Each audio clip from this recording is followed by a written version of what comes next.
Ben, moi, je vois, comme tout le monde ici aujourd'hui, c'est que les crèches sont l'incarnation de ce qu'on appelle la tyrannie des minorités. Vous avez 79% des Français qui sont favorables à des crèches dans leur mairie. Vous avez une majorité même de sympathisants à gauche. Donc, c'est-à-dire que c'est un clivage. Il n'y a pas de clivage, c'est un sujet transpartisan. Mais pour autant, vous avez des militants politiques sous couvert d'associatifs qui utilisent la justice administrative pour pouvoir dénier à la majorité la possibilité de célébrer les crèches, notamment. Et ça a non seulement un coût politique, mais ça a également un coût qui est financier et économique pour les mairies, puisque du coup, le maire de Beaucaire s'est fait, comme vous l'avez rappelé, condamné à 120 000 euros d'amende par le tribunal administratif l'an passé. 120 000 euros qui auraient pu, par exemple, permettre à une ville comme Beaucaire de rénover une école. 120 000 euros qui auraient permis, par exemple, de renforcer les effectifs de sécurité de la police municipale,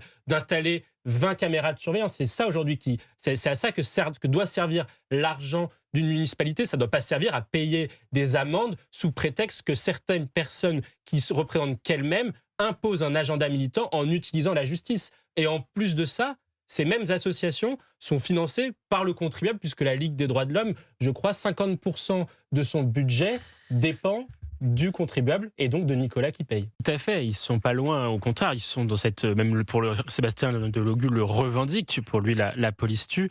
Et pour moi, c'est mettre une cible dans le dos des policiers. Et c'est aujourd'hui contribuer à leur mal-être d'une certaine façon. Pourquoi ? Parce qu'aujourd'hui, l'un des véritables sujets, c'est que les policiers, lorsqu'ils interviennent, ils font face à de plus en plus de violence et ils s'auto-censurent face au refus d'obtempérer, face au narcotrafic, etc.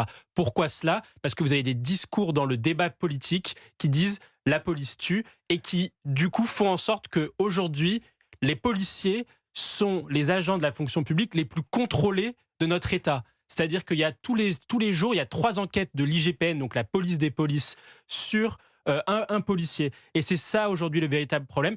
Et deuxième sujet, moi, qui me marque aussi, c'est que tous ces gens-là sont complètement en décalage avec les Français. Vous posiez tout à l'heure la question, Elliot, qui déteste la police ? Ben, vraisemblablement pas les Français. Puisque quand vous regardez les enquêtes d'opinion, le baromètre Silipov pour Sciences Po, qui analyse dans le temps long, on va dire, le degré de confiance des Français à l'égard des institutions de la République, la police, c'est toujours en moyenne 80% des Français qui font confiance à leur police. À titre de comparaison, la justice, c'est moins de 40%. Voilà, donc c'est aujourd'hui ça, le climat dans lequel on est. Les Français ont confiance en leur police et une partie restreinte des politiques disent que la police tue et alimente le degré de violence à l'encontre de la police.